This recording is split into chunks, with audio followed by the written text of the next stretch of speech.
मिथुन राशि वाले व्यक्तियों के लिए अगस्त का महीना कैसा रहेगा, यानी आपका मासिक राशिफल बताने जा रहा हूं। सबसे पहले इस हेडिंग पर ध्यान दीजिए, मंगल का दंगल। यानी कि इस महीने आपके मंगल चौथे घर में आकर के जो दंगल मचा रहा है वह कहीं ना कहीं दिक्कत परेशानी देगा। शनि के साथ में उसका जो दृष्टि संबंध बन रहा है वह आपके जीवन के कई क्षेत्रों को दिक्कत परेशानी दे सकता है। तो वहीं जीवन के कई क्षेत्रों में इस महीने आपको विशेष लाभ, उन्नति, अच्छे फल भी मिलेंगे। ऐसा नहीं कि सभी नेगेटिव रहेगा। कब क्या ध्यान रखना चाहिए, किन दिनों में अच्छे फल मिलेंगे, किन दिनों में नेगेटिव फल मिल सकते हैं और क्या क्या उपाय करने से आपका जीवन परिवर्तित हो सकता है, यह सब इस वीडियो में बताऊंगा। लेकिन सबसे स्पेशल पता है आपको क्या बताने जा रहा हूं?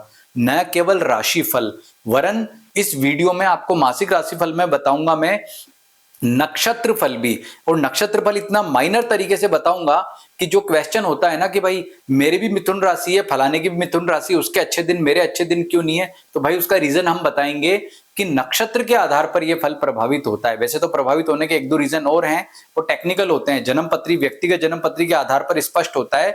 लेकिन आप ये देखिए कि यदि आपका जन्म मिथुन राशि में हुआ है तो आपके जन्म नक्षत्र क्या क्या हो सकते हैं। मृगशिरा हो सकता है, आद्रा हो सकता है, पुनर्वसु हो सकता है। और यहाँ पर 3, 4 और 2 ये यहाँ चरण लिखे हुए हैं।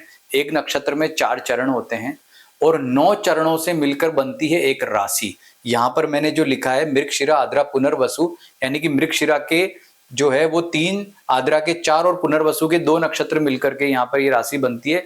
यानी कि इस राशि के आधार पर जो है आपका ये आगे का जो फल है वो निश्चित करेंगे। यानी कि सूक्ष्म तरीके से आपके लिए ये महीना कैसा रहेगा ये यहाँ पर बताएंगे।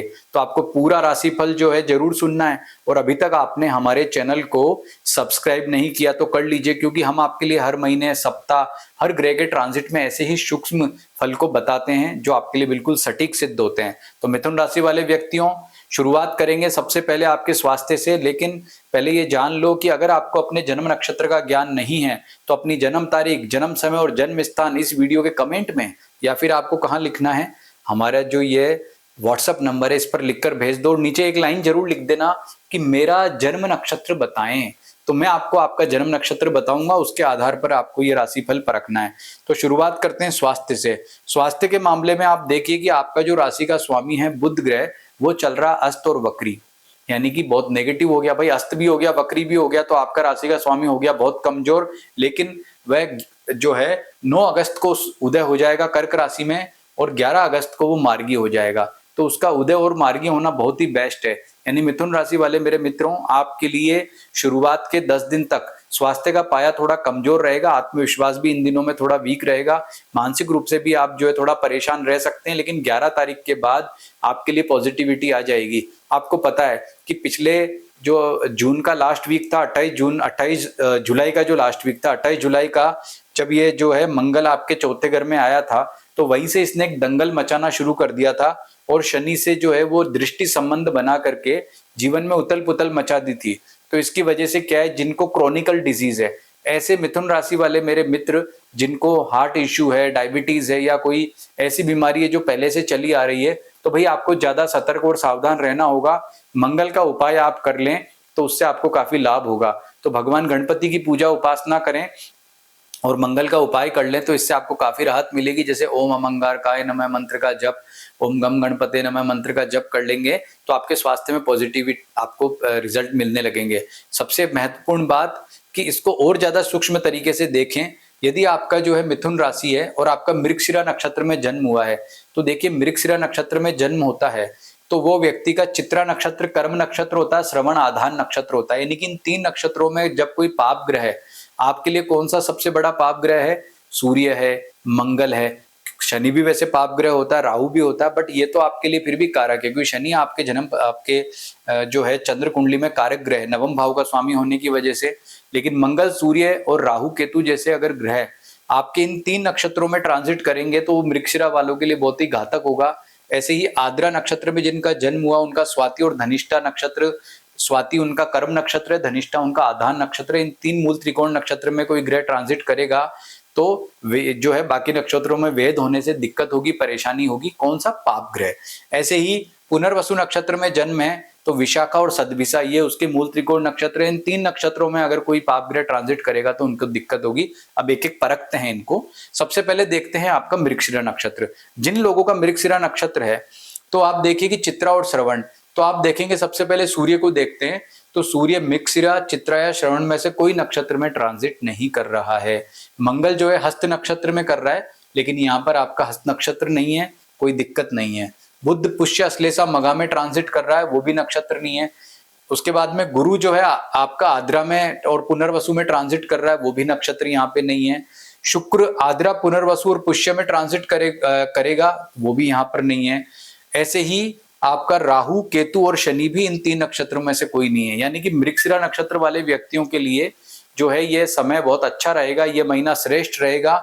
और जो मंगल का दंगल है वो तो भाई मंगल चौथे में तो परेशान करेगा, लेकिन सबसे कम परेशानी अगर किसी को आएगी तो वो मृगशिरा नक्षत्र वालों की आएगी। यानी कि मृगशिरा नक्षत्र जिनका भी है उनको प्रसन्न होना चाहिए कि उनके ऐसी कोई दिक्कत, परेशानी या समस्या नहीं दिखाई देती है। यानी कि कोई परेशान होने की आपको जरूरत नहीं है। अब आप बात करते हैं आपके यहाँ पर कि आपको जो है वो आगे आपका समय कैसा रहेगा।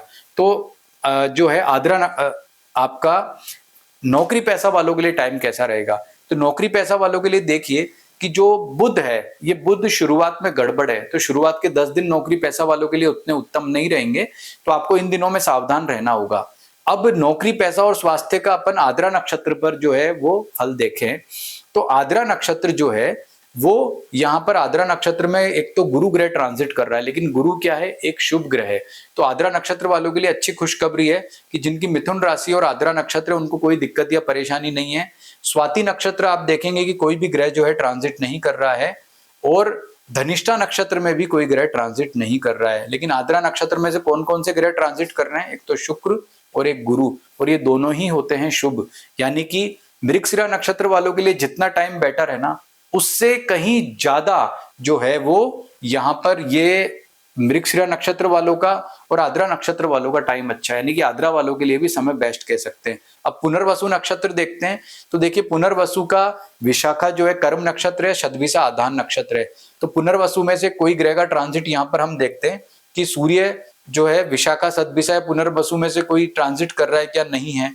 केवल यहाँ पर जो है वो पुनर्वसु नक्षत्र से ट्रांजिट कर रहा है गुरु, वो भी 13 तारीख के बाद, यानी 13 अगस्त के बाद में जैसे ही गुरु पुनर्वसु में आता है तो पुनर्वसु वाले नक्षत्र वाले व्यक्तियों के लिए और ज्यादा अच्छा समय हो जाएगा और श्रेष्ठ हो जाएगा। और शुक्र जो देखते हैं वो भी 13 तारीख को पुनर्वसु नक्षत्र में आ रहा है, यानी कि ये समय आपके लिए बहुत ज्यादा अच्छा श्रेष्ठ होगा। बाकी विशाखा नक्षत्र और शतभिसा नक्षत्र में से यहाँ पर कोई भी ग्रह ट्रांजिट नहीं कर रहा है। तो कुल मिलाकर के कहने का मतलब क्या है कि आपके लिए यहाँ पर जो समय है वो बहुत ही श्रेष्ठ और अच्छा कहा जा सकता है। पुनर्वसु नक्षत्र वालों के लिए भी शानदार टाइम है और आद्रा और मृगशिरा नक्षत्र वालों के लिए भी। तो भाई दिक्कत कहाँ है, दिक्कत केवल एक मंगल ग्रह की है। मैंने यहाँ हेडिंग भी लिखा है कि मंगल का दंगल, बाकी कोई समस्या आपके जीवन में नहीं है। सबसे ज्यादा आपको हेल्थ में सावधान रहना है। नौकरी पैसा वालों को परेशान होने की जरूरत नहीं है, उनका जैसा समय पहले चल रहा था वैसा ही आगे चलता रहेगा, कोई दिक्कत या परेशानी नहीं आएगी। जो तकनीकी चीज मैंने आपको यहाँ समझा दी वो अपनी डायरी में नोट कर लें कि कैसे आपको नक्षत्र के आधार पर इन ग्रहों को परखना है। गुरु और शुक्र नक्षत्र आपको आशीर्वाद प्रदान कर रहे हैं। दोनों ही नक्षत्र जो दोनों ही खासकर मृगशिरा और आद्रा नक्षत्र वालों को बहुत ही श्रेष्ठ फल प्रदान कर रहे हैं। बाद में पुनर्वसु में उनका आगमन हो जाएगा। तो कुल मिलाकर के तीनों ही नक्षत्र वाले व्यक्तियों के लिए ये महीना बहुत अच्छा कहा जा सकता है। अब बात करते हैं व्यापारियों के लिए। तो व्यापारियों के लिए समय श्रेष्ठ कहा जा सकता है। व्यापारियों का जो है लाभ यहाँ पर अच्छा दिखाई दे रहा है। हालांकि कुछ दिन ऐसे भी रहेंगे जिनमें आपको सावधानी रखनी होगी, वो दिन कौन से होंगे उसकी चर्चा आगे करेंगे। लेकिन व्यापारिक लाभ जो है अच्छा रहेगा। शुरुआत में 11 तारीख तक बुध जो है वो अस्त रहेगा, वक्री रहेगा। तो इन दिनों में महत्वपूर्ण डिसीजन आपको नहीं लेना है। जो भी आप डिसीजन लें उसके बाद लें, यानी कि उस समय ना लेकर के उसके बाद लेंगे तो ज्यादा बेटर रहेगा। उसमें ज्यादा अच्छी आपको स्थिति में बढ़िया फलों की प्राप्ति होगी। और सूर्य ग्रह जो तीसरे घर में आ रहा है सेकंड हाउस से, तो सूर्य 17 अगस्त को आएगा। यानी कि ये महीना आपके लिए पूर्वार्ध में इतना अच्छा नहीं, अगर मैं सार रूप में कहूं तो व्यापारियों के लिए या नौकरी पैसा वालों के लिए, लेकिन उत्तरार्ध में ये आपके लिए बहुत ही शानदार शुभ फल और अच्छे फल वाला कहा जा सकता है। अब बात करते हैं आपके पारिवारिक सुख की। तो भाई पारिवारिक सुख में हो गई है गड़बड़। एक तो स्वास्थ्य वाला मामला आपके लिए कमजोर है, दूसरा पारिवारिक। पारिवारिक में क्या समस्या है कि मंगल चौथे घर में, चौथे घर से बात करते हैं अपन, तो माता या पिता के स्वास्थ्य में दिक्कत दे सकता है, मनमुटाव वाली स्थिति क्रिएट कर सकता है। तो पारिवारिक सुख की स्थिति डगमगा रही है। उपाय के रूप में ओम अमंगारकाय नमः मंत्र का जप करना और मंगल के लिए हनुमान जी की पूजा उपासना करना आपके लिए बहुत अच्छा रहेगा।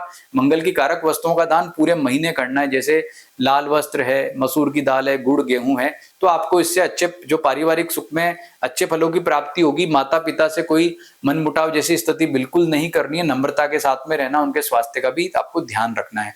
अब वैवाहिक सुख की बात करें तो वैवाहिक सुख के मामले में समय आप अच्छा कह सकते हैं। जन्म साथी, जब जो आपका जीवन साथी उससे अच्छी बॉन्डिंग आपकी रहेगी, विवाह की चर्चा चल रही है तो उसमें सकारात्मक फलों की प्राप्ति होगी। और आपका लिव इन वाला कोई रिलेशन में आप रह रहे हैं तो वो भी टाइम ठीक है। डिस्टेंस में रिलेशनशिप है, कोई महिला मित्र है, पुरुष मित्र है, तो इस मामले में भी यह महीना बहुत अच्छा कहा जा सकता है, क्योंकि शुभ ग्रहों का आशीर्वाद आपको मृगशिरा हो, चाहे आद्रा हो, चाहे पुनर्वसु नक्षत्र वाले लोग हैं, सभी को प्राप्त अच्छे तरीके से हो रहा है। तो मंगल का उपाय कर लो, सब कुछ बढ़िया ही बढ़िया है। अगर दिक्कत देगा तो मंगल देगा। मंगल क्रोध की स्थिति ला सकता है, हेल्थ इश्यूज कर सकता है। बात करते हैं आपके फाइनेंस की, तो फाइनेंस के मामले में चंद्रमा उठापटक दिखाता है। शुरुआत के 11 दिन इतने अच्छे नहीं है फाइनेंस के मामले में, लेकिन उसके बाद समय जो है धीरे धीरे बेटर होता चला जाएगा। यानी कि आपको जो भी महत्वपूर्ण डिसीजन लेना है वो 11 तारीख के बाद में लेना है। अब बात करते हैं आपके स्टूडेंट्स यानी विद्यार्थियों के लिए, तो विद्यार्थियों के लिए समय बहुत शानदार है, बेस्ट है। जितना पराक्रम कर रहे हो, भाग्य का भी अच्छा सारा मिलके समय आपका बेस्ट रहना है। बस केवल एक बात का ध्यान रखना है कि आपको ओवर कॉन्फिडेंस में नहीं आना है। मंगल चौथे घर में आकर के आपको थोड़ा सा भटका सकता है अपनी राह से, लेकिन फिर भी एग्जाम्स में आपका प्रदर्शन या ऑल ओवर जो टाइम है आपका बेटर रहेगा। तो पॉजिटिविटी के लिए आपको क्या करना है, माँ सरस्वती के मंत्र का जप करें, उपासना करें, तो अच्छे फलों की प्राप्ति होगी। भाग्य की बात करें तो भाग्य आपका इतना ज्यादा बेहतरीन तरीके से साथ नहीं दे रहा है। आपको अपनी मेहनत पर विश्वास रखना होगा और आप जो आपका परिश्रम करना बिल्कुल ना छोड़े। भाग्य भरोसे बैठोगे वहीं दिक्कत या परेशानी आपको हो जाएगी। भाग्य आपका इतना बेस्ट नहीं है, लेकिन जो सबसे बड़ी दिक्कत या परेशानी आ रही है वो मंगल शनि का आमने सामने देखना है, और उसका जो सबसे नेगेटिव इम्पैक्ट है वो पारिवारिक सुख में और हेल्थ में आपको मिल सकता है, और थोड़ा बहुत वो नौकरी पैसा वालों को परेशान कर सकता है। लेकिन शुभ ग्रहों का आशीर्वाद आपके साथ है, इसलिए कोई ज्यादा दिक्कत या परेशानी नहीं होगी। उपाय जो आपको बता दिए थे वो करने हैं। और अगर हम रेमेडी को एक बार शॉर्ट में रिपीट करें तो आपके लिए मंगल का दान, मंगल का जप, मंगल के मंत्र का जप, हनुमान जी की पूजा उपासना ये करना बहुत बेहतर रहेगा। इसी से आपका समय श्रेष्ठ होगा। इसके अलावा इस महीने देखो गणेश चतुर्थी का त्योहार भी है, लेकिन बुध ग्रह आपका शुरुआत में कमजोर है, इसलिए महीने के शुरू से आपको भगवान गणपति की आराधना करनी होगी। इससे आपका बहुत ही शानदार और बेटर रिजल्ट आपको मिलेंगे। समय आपका श्रेष्ठ रहेगा और हर तरीके से आपको अच्छे ही अच्छे फलों की प्राप्ति होगी। कुल मिलाकर के सार रूप में कहूं तो ये मंगल का दंगल वाला महीना जरूर है, लेकिन फिर भी हर क्षेत्र में आपको शुभ फलों की प्राप्ति होगी। समय आपका ठीक रहेगा, लेकिन मैंने आपको कहा था कुछ दिन ऐसे भी जिनमें विशेष सावधानी या सतर्कता रखनी होगी, तो वो दिन आप नोट कर लीजिए। आपके लिए 8 अगस्त, 9 अगस्त, 16, 17, 18, 25, 26 और 27 ये जो दिन है ये नोट कर लें अपनी डायरी में आप, कि ये दिन आपको ज्यादा परेशान या सतर्क रहना होगा। इन दिनों में चंद्रमा नेगेटिव रहने से आपकी आर्थिक स्थिति और मानसिक चिंताएं रह सकती है, तो इन दिनों में आपको सावधान रहना है। बाकी समय आपका बहुत ही शानदार है, शुभ अच्छा रहेगा। इस महीने रक्षाबंधन, श्री कृष्ण जन्माष्टमी, गणेश चतुर्थी का पर्व है, तो इसकी आपको बहुत बहुत शुभकामनाएं। नमस्कार।